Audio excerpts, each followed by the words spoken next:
Welcome to the College Admissions Process Podcast presented by Prep Expert. Prep Expert offers live online SAT and ACT courses with the best score guarantees, instructors, and curriculum. Go to prepexpert.com to guarantee your child's success. Welcome to The Cap, where we are here to speak with college reps and other professionals in the field of college admissions to help answer all your questions and guide you through every step of the process. So if you're serious about college admissions, you've come to the right place. Are you ready? Let's talk about it. And now, here's your host, Dr. John Durante. Welcome to The Cap, the College Admissions Process Podcast. I am your host, John Durante, and it gives me great pleasure to introduce to you today Jim Bock, who's the Vice President and Dean of Admissions at Swarthmore College. Now, Jim and I met at NACAC, and it really is an honor, Jim, to have you here. How are you? I'm doing great, John. I appreciate you having me on the show, and it's good to have met you in Los Angeles, and I never tire of talking about Swarthmore, so I appreciate you giving us some airtime. Fantastic. And I'm excited about this one because I had a few listeners actually reach out and saying, hey, could you get Swarthmore on the podcast? And so here we are, Jim. So again, I appreciate it. Swarthmore is known for its great academic offerings and its tight-knit intellectual community. For students and families who may not be as familiar with Swarthmore, how would you describe the school's culture both inside and outside of the classroom? No, I appreciate the question. Well, so first off, location and sort of pronunciation as well. We're located in Swarthmore, Pennsylvania, just outside of Philadelphia, Pennsylvania. So we're in southeastern Pennsylvania, halfway between Wilmington, Delaware, and Philadelphia, Pennsylvania.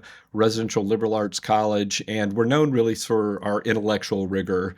Students who really want to work hard, love learning, and I know that's sort of an overused phrase, but when people look us up in guidebooks, it's usually 5 stars for academics, maybe a little bit lower for fun, but still a lot of fun, and it's serious academics. But I think we work hard to sort of pull off the pressure that students to feel to quote compete, because what we do first semester is quite unique. It is a pass-fail system, so you're graded on a credit, no credit system, and it encourages students to try things maybe that they haven't tried, maybe that they didn't have in high school, and we encourage students don't take all your lab courses first semester. You can actually pass-fail classes, but then after the first semester, you're graded on an ABC scale. However, we're one of the only schools, and not the only school in the country, that actually does not compute a grade point average or a rank. So of course we require that in high school admission or college admission for high school students. But once on campus, we really do think it's about the learning. And I ask each student to say, everyone says that, those are good buzzwords, but how do they put that into practice? For us, it is about the learning, less about the grade, and you're really pursuing what you want to pursue. Not a lot of people will know of Swarthmore. They may see a bumper sticker and have no thoughts about it, or maybe some good thoughts in terms of respect intellectually. So it's where people come to work seriously, and we were founded by the Quakers. We're no longer a Quaker today, founded in 1864 as a co-educational college. And so the progressive Quakers at the time, the Hicksites, wanted to educate their sons and daughters. Since the turn of the last century, we started admitting non-Quakers. And then a final point I want to make about that, which in terms of impacts our culture, is that we started an honors program in the 1920s, and it's loosely based on the Oxford tutorial system of one-on-one study.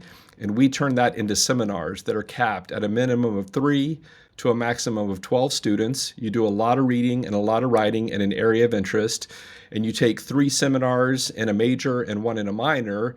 The professor will give you the grade, but there are no exams until the end of senior year. And then it gets really interesting. We invite an outside examiner who's never met you, who's never taught you, who's an expert in the field, and all they get is an email with the syllabus. And so they look at the syllabus and decide what you should have learned as the new expert in the field, and they will give you a 3-hour written exam, and then, here's the fun part, a 1-hour oral defense, where you get to talk not to 1, but 4 different examiners. And we've been doing this for over 100 years, and so that's sort of what has put us on the map. And so if you're serious about learning in that type of engagement, then it might be a good fit for you.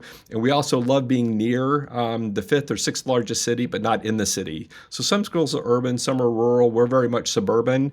And it's also on an Arboretum campus. So the entire campus, 425 acres, half of which are buildings and greens, and half of which is the Crum Woods, which is a natural woods. And it's wonderful being in the woods, knowing that you're half an hour by train to the sixth largest city. And we actually have a train on campus too. So students who sort of want that small campus feel, interaction with faculty, staff, and others, but also quick access to a major metropolitan city, Swarthmore might be a good fit. Again, we are just 30 minutes by train, and we have a train on campus, which is excellent.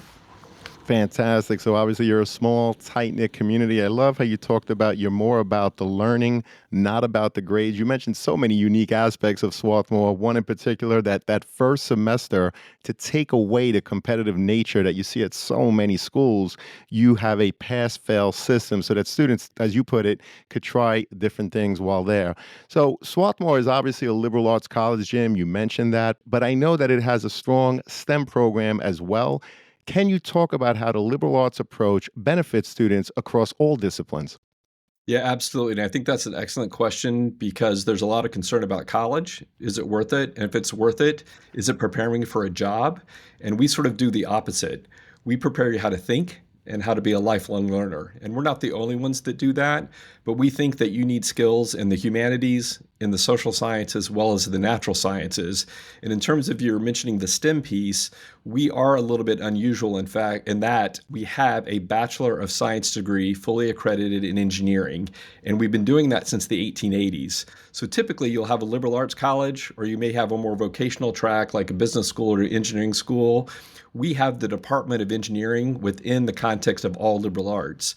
And so our engineers, the way I put it is they have far fewer electives than other Swarthmore students, but far more electives than other engineers in the country. So our engineers have to take humanities. They have to take social sciences. 40% of them double major because they can, and it's not just STEM fields. I came in, so I'm a graduated in 1990, came in poli-sci economics, knew I was going to do policy work in DC. I ended up majoring in religion. Who knew? Now I'm VP of admissions at a small liberal arts college, so there is no degree for what I do. My roommate, of course, is a doctor, and you would think he would major in what? Biology, right? Nope. Right. History major. He said, listen, I'm not going to learn any history in medical school. If I want an a background and a strong liberal arts education in history, I can just take my pre-med classes on the side. So the ability to think critically, to communicate effectively, and write analytically are three skills that we promote. And again, that's not unique to Swarthmore. That's unique to the liberal arts and other schools like us. But I think that skill set, when we talk to employers, they care less about the major than can you work in groups? Can you solve problems? And our English majors can do that. Our political science can do that. Our engineers definitely can do that. And so it's also, and so my point about being a religion major, I had to take distribution requirements. And so students have to take 3 in the humanities, 3 in the social sciences, and three in the natural sciences. And I ended up taking engineering as an undergraduate, something I never thought would happen because I didn't have an interest in that, but Swarthmore had it. Now it was an engineering class for poets maybe, or non-science majors. But we encourage sort of that cross or interdisciplinary nature for all of our students. And we think that just adds great value sort of to become a lifelong learner. Well, it definitely adds great value to be, as you put it, a lifelong learner. And I love what you talked about in terms of your engineering students, which, by the way, is unique in and of itself, right? That you have a major engineering program right there in a liberal arts school. But you talked about the fact that your engineering students take less electives than other Swarthmore students that are in other programs. However, far more electives than engineering majors in other colleges and universities. And, I point to that because you're right. It really shows that part of your mission, your philosophy, your vision, your values really points to, as you put it, the interdisciplinary opportunities, because you want your engineers to also perhaps know something a little bit about business. You want your social science people to know about things in other fields. And so again, that interdisciplinary connected community is so important at Swarthmore. And I also want to mention the Tri-College Consortium with Bryn Mawr and Haverford, which is a unique aspect also at Swarthmore. So Jim, how do students take advantage of this collaboration, both academically and even on a social scale?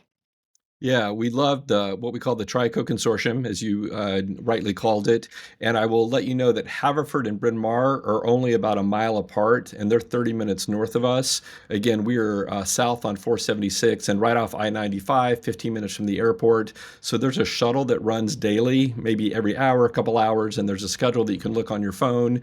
And so we share classes. So if you're a student at Bryn Mawr or Haverford or Swarthmore, you can take any of the classes that we offer if it's not offered at your home campus. So it can't just be it's filled, so I'm going to take it over here. It's got to be something that we don't offer. And we all do things really well, but there, of course, we offer courses that are not offered at the other institutions. Also, we have our first TRICO major. It's linguistics. So if you're a student at Bryn Mawr, Haverford, or Swarthmore and you major in linguistics, all the courses are open to you at all campuses. We also compete athletically. So we love to beat the Fords, Haverford or Bryn Mawr, and they love to beat Swarthmore. So it's competitive athletically, but then also you can use your ID to eat meals at each campus, not just course exchange parties. Again, high school students coming from all over the country might have a friend from home who's at Haverford, one at Swarthmore, maybe one at Penn. And we're also on the same train line as the University of Pennsylvania. And so Swarthmore students can also take courses at Penn. And that may be true for Haverford and Bryn Mawr, I'm not sure. And then I'm also thinking of Rhythm and Motion, which is a dance troupe. And so that's a TRICO student activity that's open to all students. And then the concerts will move around. So in the fall, it may be at Swarthmore. In the spring, it may be at Bryn Mawr. And that's just really nice having the collaboration. And then two more things. One more thing at least, we have TRICO in Philly, where it's maybe 5 to 10 students or maybe 15, I don't know the number, but it's students who will stay at their home campus but have their courses in Philadelphia. So one year it might be taught by a Bryn Mawr and a Haverford faculty member. The next year might be a Swarthmore and a Bryn Mawr member. And so how can we utilize each other's resources as opposed to doing everything on our own? So leaning into that TRICO consortium, we think is really quite great. Well, the consortium obviously brings so many academic and social opportunities. And, I bring it up because I also read that Swarthmore's retention rate, which of course means the percentage of students that return after that freshman year, is an impressive 96%. So, Jim, what do you believe contributes? And you covered a lot, but what do you believe contributes most to that high level of student satisfaction and success in retaining them through graduation? No, it's a great question. I think we've gotten better at supporting students and what I call the hidden costs. So I'll start with financial aid, but then give specifics on what we've done over my time here. So I graduated in 1990, left for a while. I'm actually in year 29 here, Wow. and I think it still keeps getting better being here, and so leaning into the mission. So some things that weren't the case when I was here. I had really good financial aid, but now our financial aid is loan free. And I want to be clear for folks listening, no one got rid of loans. Okay, Princeton was the first to go loan free, full credit to Davidson College in North Carolina. They were the first liberal arts college to get rid of loans.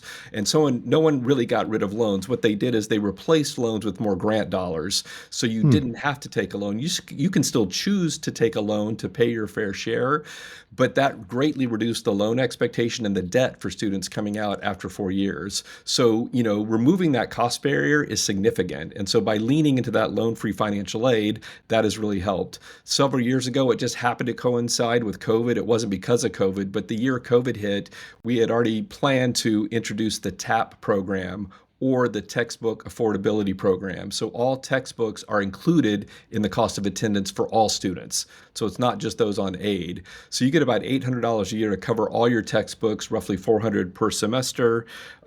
We also have, this past year, the Key Pass. So we bought all of our students SEPTA Key Passes, which is the train on our campus. So within the first 3 weeks, 81% of students signed up and took over 3,000 rides, and we only have 1,700 students. So Wow. that was great. But guess who felt bad about that, or not felt bad about it, who was jealous? Faculty and staff. So in January, they introduced a pilot program for faculty and staff. And so the college purchased SEPTA Key Passes. So why is that important? As a low-income student, I had to save my money to go into Philadelphia. I still remember a Swarthmore memory as my roommate taking me to my first pro baseball game, Phillies Astros, Dollar Dog Day. Still, that's a Swarthmore memory. My friend from New York took me in to get a cheesesteak, and so I had to save the money to buy the train ticket. And so just providing access to the city and not feeling like you're stuck on campus is quite wonderful. We also have a Dean's Fund, or an emergency fund for students, and a Fly Office, first generation low income. So we've built in the support, not just in terms of aid, but to cover some of the hidden costs once students arrive on campus. And that goes a long way in supporting students. We have a winter clothing drive. We also have a refrigerator where you can leave leftover food for food insecure students, but we provide all meals for all students and housing for everyone as well. So I think with the loan-free financial aid, the textbook affordability program, and the Dean's Fund, and most recently the SEPTA Key Pass, that has really helped us help students realize they can be here and afford to be here and focus again on the academics and their social life. Well, that's amazing. You really are very mindful of helping students, obviously, with the financial needs. So I just have to ask, what types of scholarships and other financial aid opportunities are available at Swarthmore? And how can students position themselves to maximize all these great resources that you have? No, great question. So a personal story, if that's okay. Absolutely. It's actually one of my pieces of advice that I might share later, but I'm going to share it now. So I almost didn't apply to Swarthmore because I knew I couldn't get in. It was too selective. And my mom said, Jim, if they don't want you, they're not going to take you. So submit the Common App. All right, Hmm. Mom. I said, but wait, it's the most expensive school on the list. What if we can't afford it? She's like, Jim, if we can't afford it, you're not going. And I said, true, again. That's pretty logical. Send in the application. So I sent it in, and not only did I get in, but it ended up being the only school I could afford to attend Wow. because of the need-based aid. And I went Wow. to a public school in Austin, Texas. I'm not first gen, but I was low income, raised by a single parent. My mom did finish her degree, and my dad finished his degree too, but passed away when I was young. Oh, And sorry. so the concept of sticker price versus net price, and I think we don't do a good job as colleges of educating families. We put out the sticker price, but what is the actual net price? And so we've worked hard to reduce the net price for students, and that made all the difference for me. And so I didn't think I again would get in, but also affordability was significant. And so in terms of scholarships, we're 99% need based, where we meet 100% of determined need is the term we use now, because it's not always what families want, but it's what we determine to be affordable for that family. And again, they can then choose to take loans or not take loans. We only have one merit award, and it predates need-based aid, and it's called the McCabe Scholarship, and it's based on leadership. So it's strong academics plus evidence of leadership while in high school, and what we think you'll continue here and in the future. But again, 99% is need-based. And so in terms of scholarship, it's based on the need of the family. So when you apply to the college and you fill out the paperwork for financial aid, you've applied for all scholarships essentially. So first we meet the need, and then over the summer, they match the students to the scholarships once we've met your need. And again, it's all scholarship based, no loan, though we do include a campus job for 7 to 8 hours a week. And that seems reasonable, so that we ask you to work 7 to 8 hours a week, and the rest is scholarship. And then if it's the full cost, then we will cover the full cost. But if there's a parent contribution, then we'll explain what that is and help you figure out how to pay for that. Well, you talked about the sticker price and then the net price. And I also want to mention something called the net price calculator. So my question is, what are your thoughts in terms of people using your net price calculator? How accurate is it? And do you have an average in terms of what the net price cost is for families? Right. No, great question. And ours is more the off-the-shelf variety, straightforward. I think College Board, net price calculator. And the advice I give here is you can't do one calculator and assume that's your aid award for all schools. Definitely not. It's that dreaded missions answer. It depends. So what's my aid here? Well, it depends. And there, well, it depends. Unfortunately, you're gonna have to do several calculators. Now, your audience should know that these net price calculators are federally mandated, so we all have them. And they're as good as the information you put in. And if you have fairly straightforward and simple finances, it's going to be pretty accurate. If you have very complicated finances and maybe unfortunately a divorced parent or a privately owned business, then it gets more and more difficult, right? So I would say it's accurate as long as the information going in is accurate. But again, the more complicated your financial situation is, the tougher the net price calculators are in terms of giving an accurate assessment. And so again, the advice there is do several. Look at a state one, look at a small liberal arts, look at highly selective, moderately selective. So families, this is where you need to do several net price calculators to try to get a sense of, are you seeing common numbers or different ones? Because they can vary pretty widely. This is your host, John Durante, and it gives me great pleasure to welcome back Sean Patel, who's the founder and CEO of Prep Expert. Sean, welcome back. Thanks, John. Thanks for having me. And I'm so excited to announce that Prep Expert is the official title sponsor of the College Admissions Process podcast. This has been a partnership in the works for a while now, and I'm so glad we got it off the ground. We're so excited to work with families, parents, students of the College Admissions Process podcast at Prep Expert to help them through our live online SAT and ACT courses, not only improve their SAT and ACT scores, but help them get into college as well as win hundreds of thousands of dollars in college scholarships. Thank you so much for the partnership, and we are so excited to work with your families. Thank you, Sean. And to learn more about how Prep Expert can support your child's academic journey, visit prepexpert.com today, and best wishes to all. Well, that's great advice. I love how you talked about the fact that the net price calculator, they're as good as the information that you put in, but you also talking about doing several of them, like you said, from a liberal arts, a private school, a state school, what have you, so that you get a general sense of the numbers. But again, they're as good as the information that you put in. So, Jim, a lot of people, of course, want to hear about that application review process, so I want to unpackage that a little bit as well. Can you share, first off, the different ways students may apply to Swarthmore? And I'm talking about early decision, early action, or anything else, and whether there are any advantages to applying one way over the other in terms of being admitted, but even for those merit-based scholarships. Yeah, no, great question. So we practice early decision, and Swarthmore has 2 rounds, a fall early decision. The deadline is November 15th, and you hear around December 15th. We have a second round of winter early decision, which we're processing right now, which is January 4th. Also the same deadline as regular decision is also January 4th. But the winter early decision candidates will release tomorrow. So we release in mid-February, and they have several weeks to get back to us, and then regular decision. We also have transfer, but that's another process. Some schools have early action, which is non-binding. Some have single choice early action, which is non-binding, but you can only apply to that one institution. Ours is early decision, which is binding. But here's the caveat. It's binding if and only if you can afford to attend. And not every families know that. And so we've seen a broader diversity in terms of incomes and backgrounds through early decision because we've done a better job getting the word out. Listen, if you can afford it, we're going to give you the need-based aid you received. And if that's affordable, then you can say yes. If it's not, we'll release you from that obligation and you can apply wherever else you want regular. You can't switch from early to regular, but if you're in and it's affordable, then that's where the commitment happens. And the question about is it better or worse? My advice is, and again, another piece of advice is you might have several first choices. If you do this process well, there's 3,000 colleges to choose from. And not everyone should necessarily find one. You might find one. And if through this research, one keeps popping up, that might be a good reason to go early decision or early action, not because you're using it to game the system. Far fewer students apply early decision, and the odds of admission increase, but the quality is quite strong. And I think that's a common answer from selective colleges. It's a smaller pool, but it's a self-selecting pool, but they do come from all backgrounds.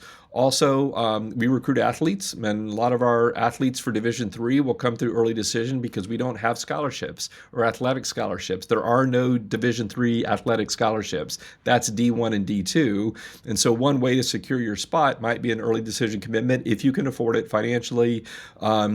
and you get support from a coach. So a recent colleague, a former colleague and independent counselor said, it's sort of like a parking garage. The first couple, floors might be reserved, but the rest of the spots are open to everyone. We may talk about admissions in a minute, but so early decision, your odds are better, but it doesn't mean you're going to get in because the pools are equally selective. Well, that's terrific. So again, you have ED1, ED2, which of course are binding, but only if you can afford it. And I'm glad that you emphasized that. ED1, you have a deadline of November 15th, and you hear by December 15th. ED2, that deadline is January 4th, and you hear back sometime in mid-February. You also have regular decision, which again, the deadline is January 4th, just like your ED2. I was also curious, can you walk us through how your applications are actually reviewed and what factors carry the most weight, Jim? No, great question. And we switched gears, gosh, I want to say about 10 years ago now. So we practice a form of holistic admissions, and I could talk a little about what is holistic admissions. That is called CBE, or committee-based evaluation. So the historical model is that we all go out and promote our colleges and travel 4 to 6 weeks, and then we hibernate and just read applications for months.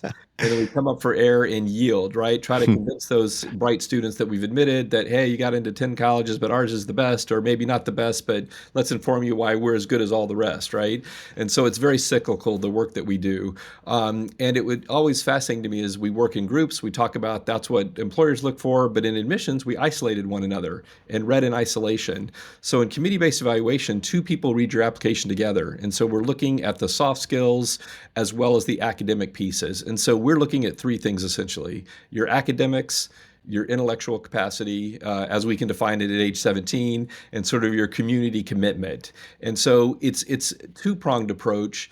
Are there things that we're seeking in terms of our mission or the groups that we have on campus where you will add value to that, and or can we add value to you in helping you if you had the opportunities that you might not have had in high school to really flourish if given the resources that a Swarthmore has. So primary and most important is the academic piece, grades in school, curriculum, and we can talk about that. Intellectual is sort of what is your commitment to learning, and is there evidence of that either in your activities, in your essays, in the council recommendation, the teacher recommendation. And then again, community, we are less concerned with a laundry list of activities, but more a sense of what have you been committed to over high school, whether that be sports or newspaper or debate or faith or caring for your family, or you're the language interpreter for the family and you do the taxes. So it's not just what you did in high school, right? But what was the context of your background, and what access did you have to AP curriculum or International Baccalaureate, or neither, an honors or dual enrollment. And so sort of that commitment to education over those 4 years. So it's academic, intellectual, and community. I appreciate that entire answer, but something that resonated with me is when you talked about, are there things that we are seeking in our mission, right, that we're trying to find in the students? Now, Swarthmore requires supplemental essays, Jim, as part of your overall application. What advice would you give to students to make their responses stand out? And are there common mistakes applicants should avoid? And, I want to go back to you mentioning the mission statement. Would it be wise to really learn what the mission statement is, your values, obviously what you believe in, and incorporate it in the supplemental for the student to demonstrate their understanding as part of writing those supplemental essays? Would that make any sense, Jim? I think it would. In fact, as you were speaking, I reminded of what I did not include. And so when you go to the Swarthmore admissions website and you click the button, how to apply, so it's, one click away from our main admissions site. When you go to how to apply, it's not, hey, we want teacher recs, we need transcripts, we need scores, or we don't need scores. It simply says what we look for in a SWATI. And so we list the 8 characteristics that we seek: intellectual curiosity and enthusiasm for learning, creative and proactive problem solving, generosity toward others, and your listeners can go and find that. But I hear from a lot of counselors as they say, hey, you know what? Swarthmore lifts up the personal characteristics or qualities that they seek, and they put it right on the website. I'm surprised how many students don't know that is there. Again, they're looking at a lot of colleges, but here's the thing. We didn't admit who we wanted to admit. We went to the dean's office and the faculty and said, you tell us who is a successful SWATee. That's what we call Swarthmore students, Hmm. SWATees. And so we did a survey, and it was awesome. When the data came back, it crossed race, income, class, geography, majors, and we had responses from the humanities, social sciences, and natural sciences. And these are the characteristics that were lifted up. And so those are the characteristics we seek. However, it is then in balance with the other mission needs that you talked about. So what might those be? So, one of my jokes is I love crew, but we don't row crew at Swarthmore. If you want to row crew, go to Penn. But we have the men's soccer program. We have basketball. We have a fencing club, but not varsity. So we're not all things to all people. But if there's something that you do really well where you think that could be, we think that's a benefit to our campus, we have mission needs in addition to the personal qualities. So that's all wrapped up in the academic intellectual community with these personal qualities that I mentioned, in addition to the institutional needs versus the broader mission needs, if that makes sense. It makes a lot of sense, and I'm so glad that you talked about how Swarthmore, right there on your website, it's no surprise you list the 8 characteristics that you are seeking in that freshman class, and yet there are so many students that don't even know it's there. So it's an important lesson, students, particularly for a school that is requiring supplementals, to look at things like that. See if there are characteristics listed. Look at the values, the mission, philosophy statements, and in those supplementals, if you're able to articulate that, first of all, you understand these things, demonstrate your understanding of those 8 characteristics, talk about how it resonates with you in terms of what you did in high school that's in line with that, talk about why specifically Swarthmore, and frankly, how you're going to contribute to this awesome community. There's no guarantees that anyone's going to get admitted anytime, but if you're able to articulate all of that within these supplemental questions, I believe for at least that portion of the application, you're going to put yourself in a better light. Is that correct, Jim? Would you agree, disagree? Yes, and some other advice. So I was talking about Swarthmore specifically, but I didn't answer part of your question. So thank you for letting me weigh in again. What I see often over time, and I've been doing this a long time, 17-year-olds are usually pretty good at description, but fewer are good at analysis. And Mm. so they list the activities that match the characteristics, but it's not really, they're not analyzing then how did it affect me. And so we just read an essay today about, really wonderful essay about a grandparent, and again, you've probably heard this before, and we're like, we want to admit grandpa. So we know what made Absolutely. grandpa great, but it never quite turned the corner to what I learned from grandpa, and this is how I'm then going to translate that.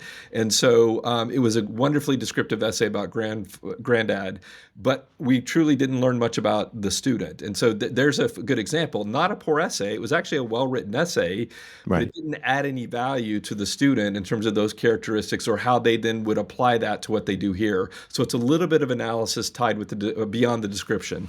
It's such great advice and such great insight. And students, you really need to hear that. It's typical for students to write about a grandparent, but what happens is you write 90% about the grandparent and very little about yourself. And so, like Jim said, they want to admit the grandparent, but they learn nothing new about you, which truly is a missed opportunity. You have to be very mindful that there are multiple parts to the application, understand what each part represents and how they need to complement each other, build upon each other, frankly, also without repeating information, right? If your essay is about only things that are easily found on your transcript and your activity sheet, it really is a missed opportunity. So be mindful of that. Now, Jim, you mentioned briefly priorities, and we know that institutional priorities, the number one institutional priority is, for example, what are the number of students that you want in that freshman class, right? Every college has that. That's the easiest.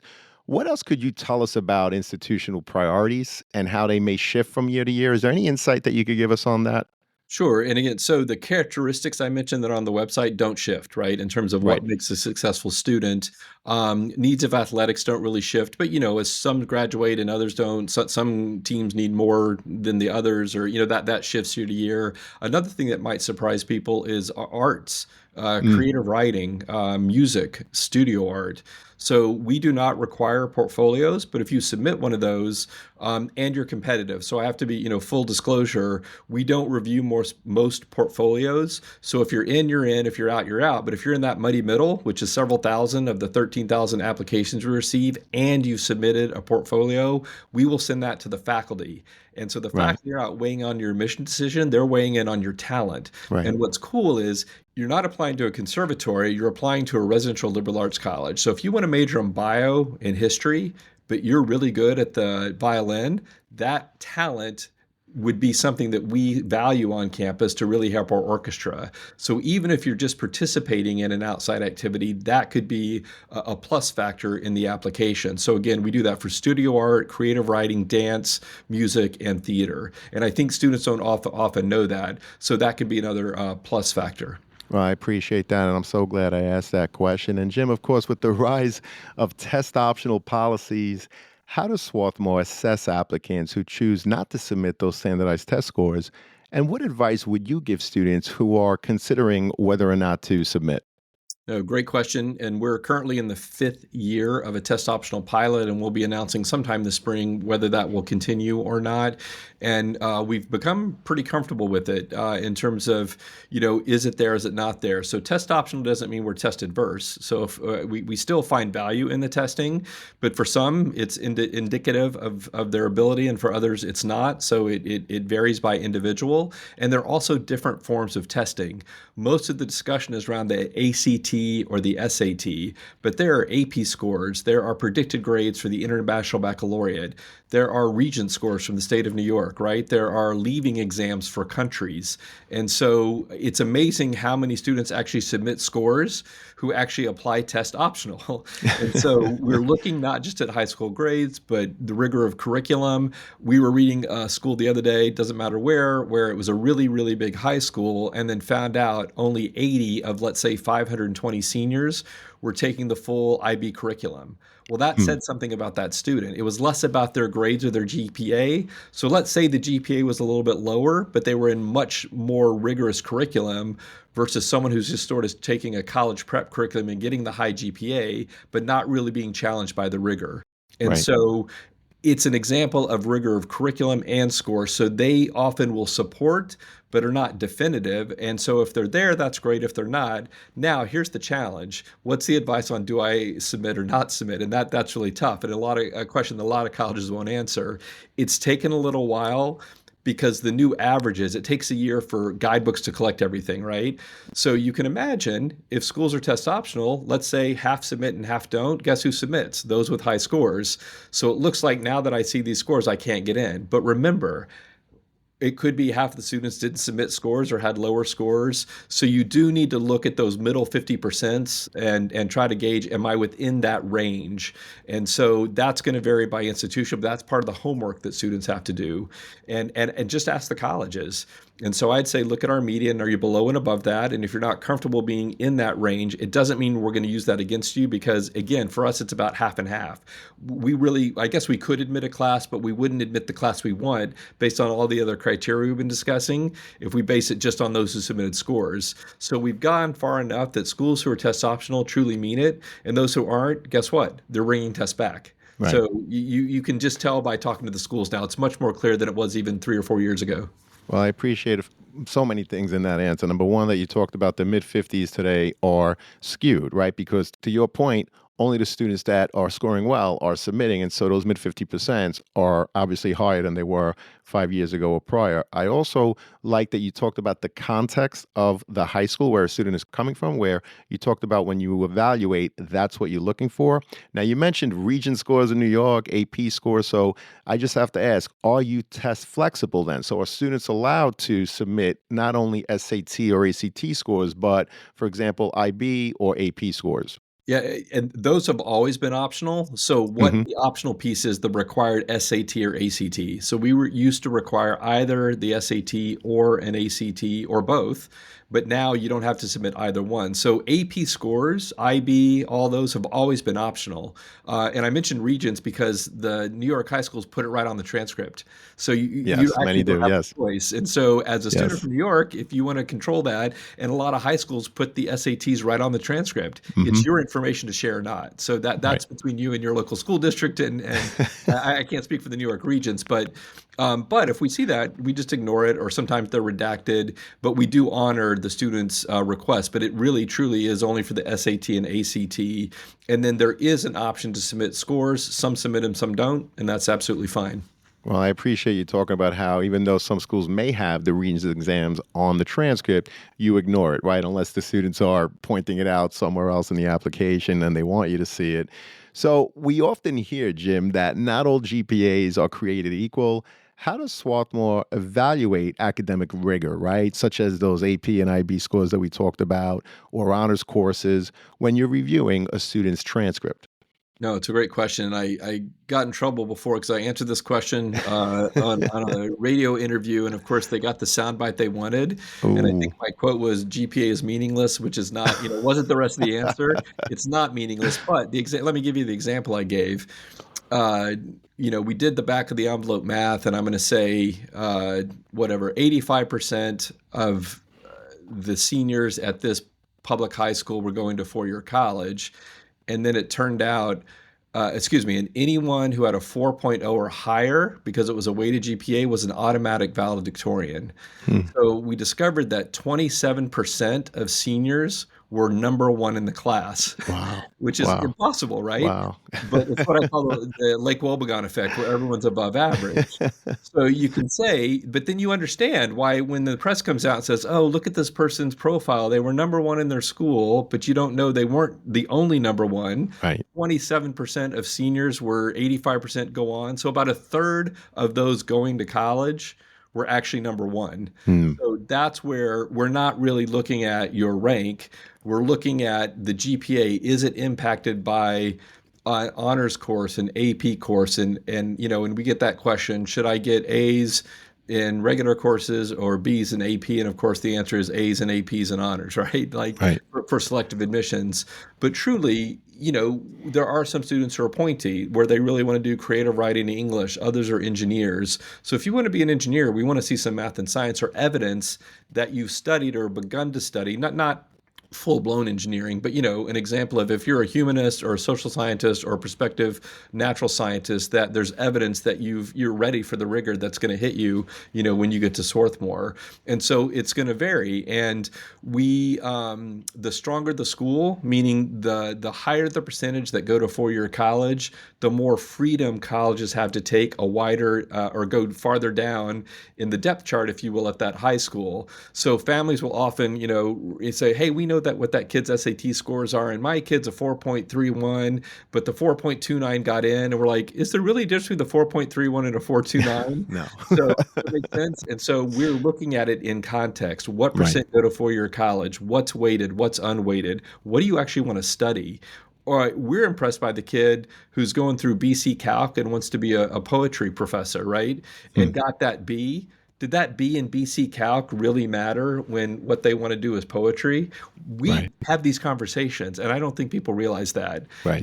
And again, like you said, the student may or may not get in, but you're building context. And what works is when you're having that conversation in the community-based evaluation. So as the driver, I'm the expert for whatever my region is. That's why, as the driver, I'm reading the counselor rec, the transcript, the school report to try to understand. Some places in California have a really high counselor to student ratio, right? I think the average is whatever, 250 or 400 to 1. In California, it's like 900 to 1. A lot of Wow. counselors don't write recommendations. So we will accept recommendations from community-based organizations or an extra teacher recommendation to give some context of the student and his or her, educational choices. So we really do dive down to try to understand what this GPA means. So they're not meaningless. They have great meaning, but they have different value based on where you sit.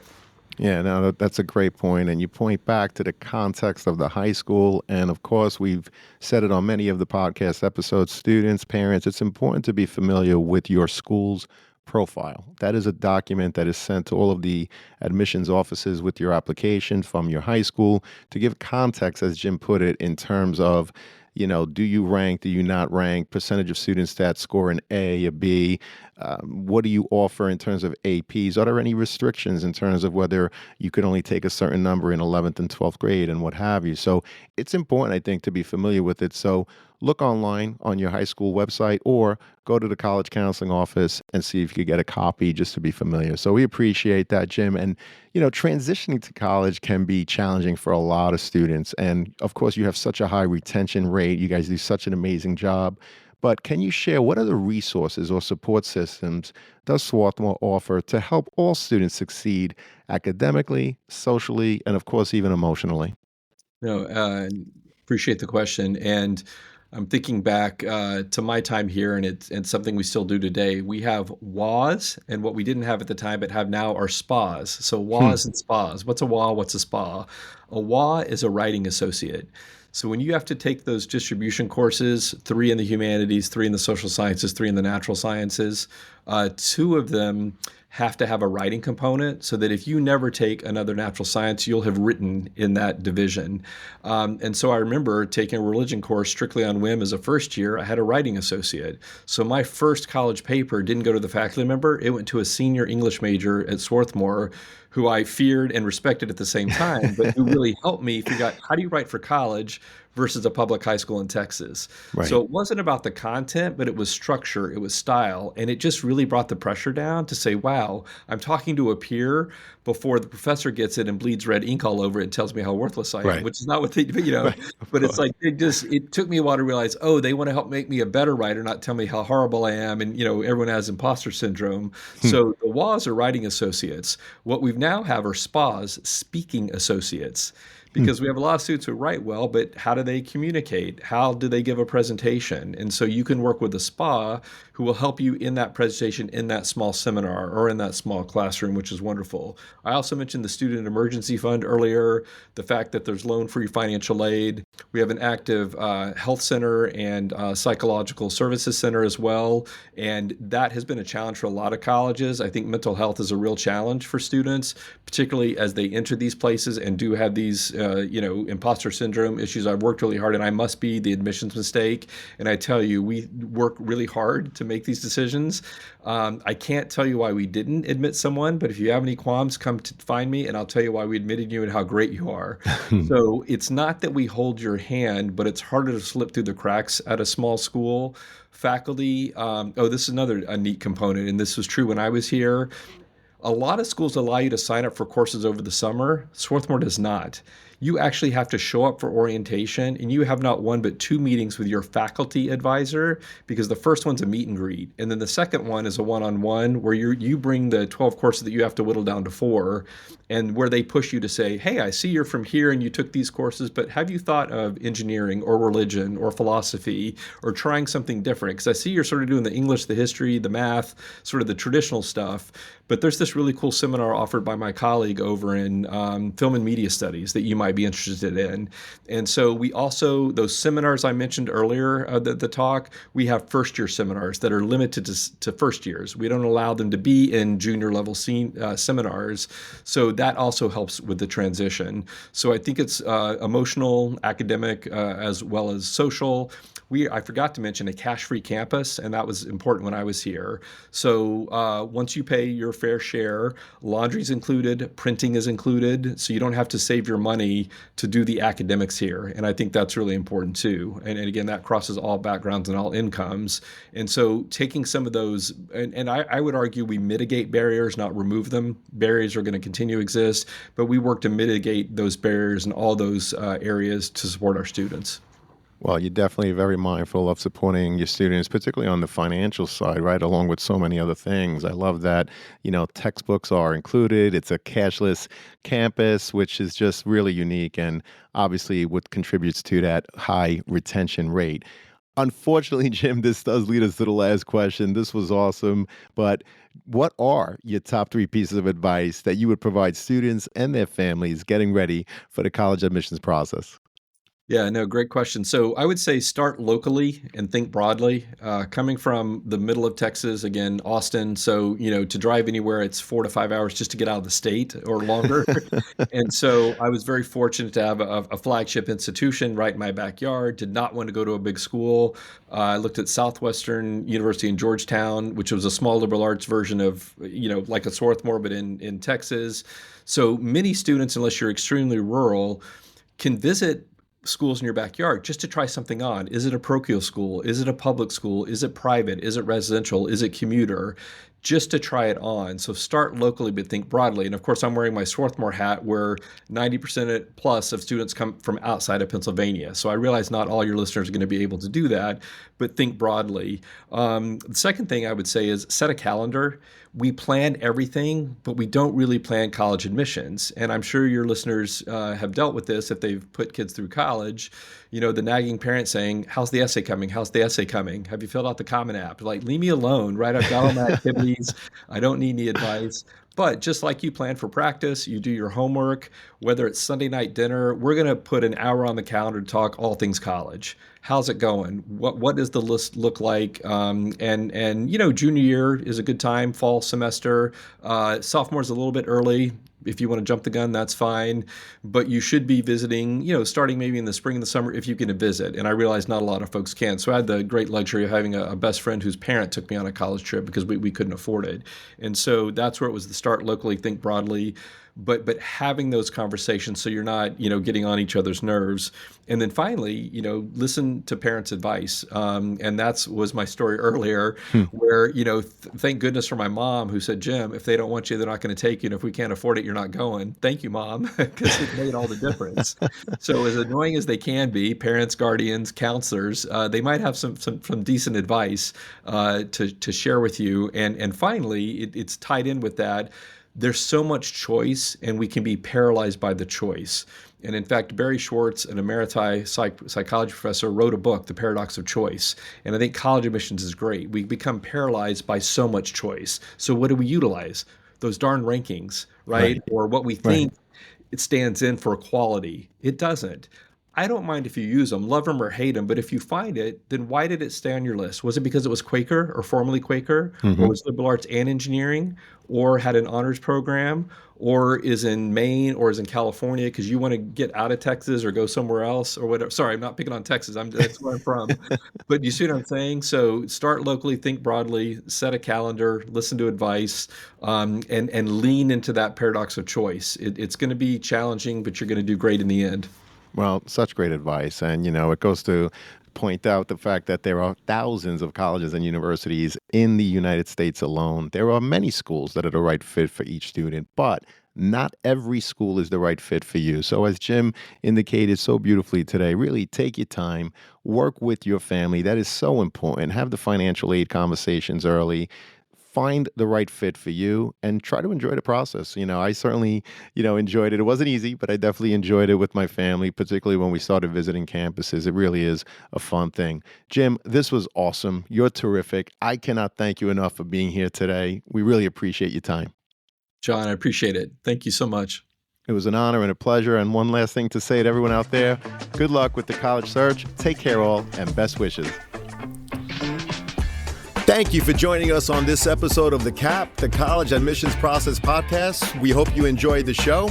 If you did, please don't forget to tell a friend and follow us on Facebook, Instagram, Twitter, and wherever you listen to your podcasts. I am your host, John Durante, and I look forward to seeing you on the next episode of the CAP. Hey, podcast friends, if you've been enjoying the College Admissions Process Podcast, I'm excited to share my new book, Straight from the Admissions Office, Insider Strategies for College Applications. It's packed with insights and tips from over 250 podcast episodes with admissions professionals designed to make the college process less overwhelming. Whether you're a student, parent, or college counselor, it's a valuable resource for navigating the admissions process. By grabbing a copy, you're also helping to support the podcast. The links are in the show notes. Thank you, and best wishes to all with the college admissions process.